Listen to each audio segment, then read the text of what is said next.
আমরা একটা সুন্দর পৃথিবীতে বাস করি। চেয়ে দেখো কত সুন্দর প্রকৃতি তোমার চারপাশে।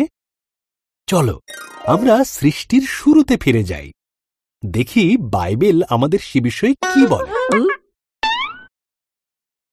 সৃষ্টির শুরুতে ঈশ্বর আকাশমণ্ডল ও পৃথিবী তৈরি করলেন। ঈশ্বর অন্ধকারকে বললেন, আলো হোক।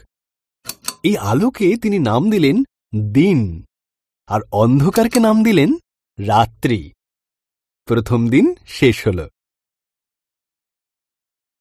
এরপর ঈশ্বর উপরের জল থেকে নিচের জলকে আলাদা করে ফাঁকা জায়গা তৈরি করলেন, যার নাম দিলেন আকাশ।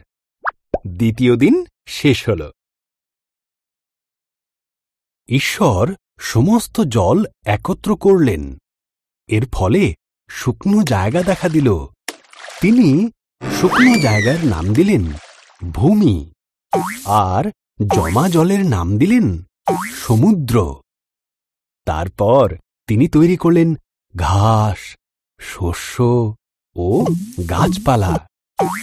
তৃতীয় দিন শেষ হল।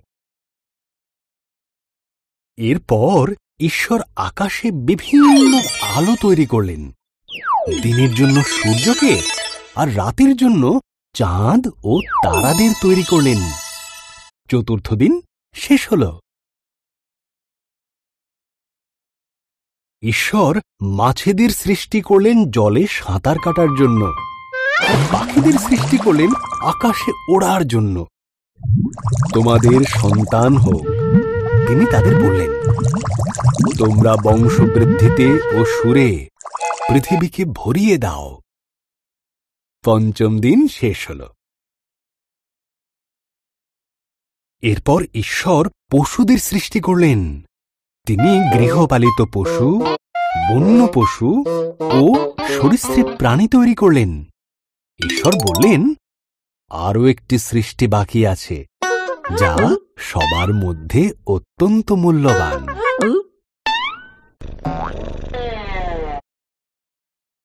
তাই তিনি নিজের মতন করে পুরুষ ও নারী সৃষ্টি করলেন।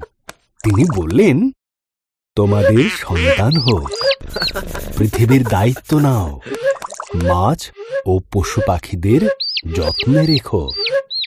ষষ্ঠ দিন শেষ হল। এরপর ঈশ্বর দেখলেন তাঁর সমস্ত সৃষ্টিকে খুব সুন্দর। তিনি বললেন, এই সপ্তম দিনে তিনি বিশ্রামে গেলেন এবং দিনটিকে স্মরণীয় করে রাখলেন। সপ্তম দিন শেষ হল।